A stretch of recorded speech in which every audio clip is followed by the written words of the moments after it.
প্রায় 6 ঘন্টা পর জাতীয় প্রেস ক্লাবের সামনে যে অবস্থান ছিল এমপিওভুক্ত শিক্ষকদের, সেটি কিন্তু তারা এই মুহূর্তে ছাড়ছেন এবং যার কারণে কিন্তু যান চলাচল শুরু হচ্ছে। এবং দর্শক, এই মুহূর্তে আমরা রয়েছি জাতীয় প্রেস ক্লাবের সামনে এবং আজকে সকাল থেকেই দেশের বিভিন্ন প্রান্ত থেকে যে সকল এমপিওভুক্ত শিক্ষকরা রয়েছেন তারা কিন্তু এসে উপস্থিত হয়েছেন আজকের এই সমাবেশে। এবং তাদের যে দাবি ছিল কিন্তু একটি দাবি, মূল দাবি তারা বলছেন শিক্ষা জাতীয়করণের যে দাবি, সেই দাবিটি তারা আজকের এই মহাসমাবেশ করেছেন। এছাড়াও তারা যেমনটি বলছিলেন সরকারি নিয়মে বাড়ি ভাড়া, চিকিৎসা ভাতা সহ কিন্তু উৎসব ভাতা, এছাড়াও যে সার্বজনীন বদলি চালু সহ কিন্তু বেশ কয়েকটি দাবি তারা করছিলেন এবং এই দাবিগুলো তারা বলছিলেন তারা কিন্তু বিগত অনেক বছর যাবৎ করছিলেন। তবে বিগত সরকার এবং বর্তমান অন্তর্বর্তীকালীন সরকারের পক্ষ থেকেও তাদের এই দাবির প্রতি কোনো ধরনের কর্ণপাত করা হচ্ছে, যার কারণে তারা আজকে এই মহাসমাবেশে ডাক দিয়েছেন। এবং সকাল থেকে তাদের এই অবস্থানের কারণে এই যে সড়কটি রয়েছে, অর্থাৎ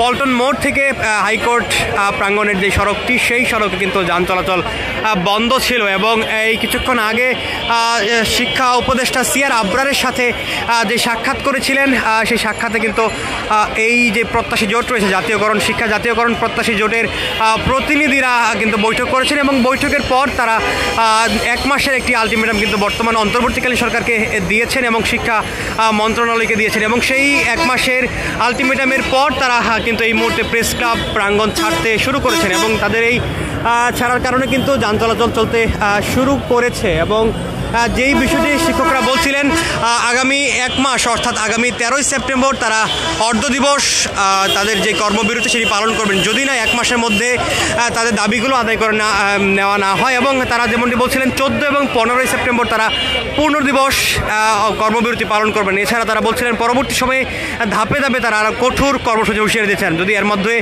তাদের এই দাবিগুলো আদায় না হয় তাহলে তারা কঠোর কর্মসূচি ঘোষণা করবেন। এবং তারা একই সাথে বলছিলেন 12ই অক্টোবর তারা একদম নতুনভাবে এবং এই জাতীয় প্রেস ক্লাবের সামনে কিন্তু আবারও শিক্ষক মহাসমাবেশ ঘোষণা করবেন এবং সে সময় তারা কিন্তু সচিবালয়ের উদ্দেশ্যে যাওয়ার চেষ্টা করবেন। এবং সেই হুঁশিয়ারি দিয়েই কিন্তু তারা তাদের আজকের এই মহাসমাবেশটি সমাপ্ত করেছেন। এবং এই সমাবেশটি এই হুঁশিয়ারি কিন্তু ঘোষণা করেছিলেন যেই প্রত্যাশী জোট, শিক্ষা জাতীয়করণ প্রত্যাশী জোটের যে নেতৃত্ব স্থানীয় যারা রয়েছেন তারা। এবং সেখানে কথা বলেছিলেন অধ্যক্ষ দেলোয়ার হোসেন আজিজি এবং তিনি এই হুঁশিয়ারি কিন্তু দিয়েছেন এবং তারা 1 মাসের আলটিমেটাম বর্তমান অন্তর্বর্তীকালীন সরকারকে দিয়েছেন। দর্শক, এই ছিল জাতীয় প্রেস ক্লাবের সামনে এমপিওভুক্ত শিক্ষকদের আন্দোলনের সর্বশেষ পরিস্থিতি।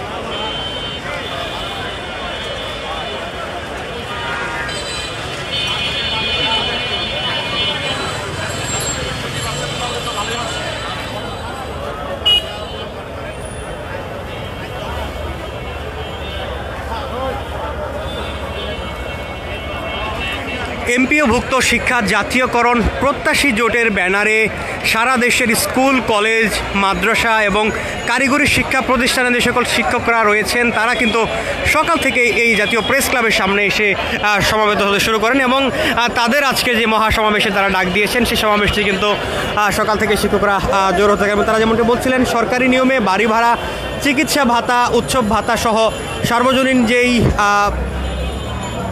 বদলি চালু সহ কিন্তু তারা দাবিগুলো করছেন। এবং তারা বলছিলেন শিক্ষা জাতীয়করণের, এমপিওভুক্ত শিক্ষা জাতীয়করণের এই এক দফা দাবি তারা করছেন এবং তারা বিগত সময়ে কিন্তু এই দাবি আদায়ের লক্ষ্যে নানা কর্মসূচি তারা ঘোষণা করেছিলেন। মাঝে লং মার্চ টু সচিবালয় সহ এই অবস্থান কর্মসূচি, অনশন কর্মসূচি তারা পালন করেছিলেন। তবে আজকের এই মহাসমাবেশে তারা কিন্তু সকাল থেকেই শিক্ষকরা জড়ো হতে শুরু করেছিলেন এই জাতীয় প্রেস ক্লাবের সামনে। এবং কিছুক্ষণ আগে যে দলটির মুখপাত্র, অর্থাৎ এই যেই জোট রয়েছে জাতীয়করণ প্রত্যাশী জোট, সেই জোটের যে মুখপাত্র অধ্যক্ষ দেলোয়ার হোসেন আজিজি, তিনি তাদের পরবর্তী কর্মপরিকল্পনা কিন্তু ঘোষণা করেছেন। অর্থাৎ অন্তর্বর্তীকালীন সরকার এবং শিক্ষা মন্ত্রণালয়কে তারা কিন্তু 1 মাসের একটি আলটিমেটাম ঘোষণা করেছেন এবং এই 1 মাসের মধ্যে যদি তাদের দাবি আদায় না হয় তাহলে তারা কিন্তু আরও নতুন কর্মসূচি ঘোষণা করেছেন। তার মধ্যে কিন্তু রয়েছে আগামী 13ই সেপ্টেম্বর তারা তাদের শিক্ষা প্রতিষ্ঠানগুলোতে অর্ধ দিবস কর্মবিরতি পালন করবেন এবং 14 এবং 15ই সেপ্টেম্বর তারা পূর্ণ দিবস কর্মবিরতি পালন করার পর নতুন কর্মসূচি তারা ঘোষণা করবেন। এক্ষেত্রে তারা জানিয়েছেন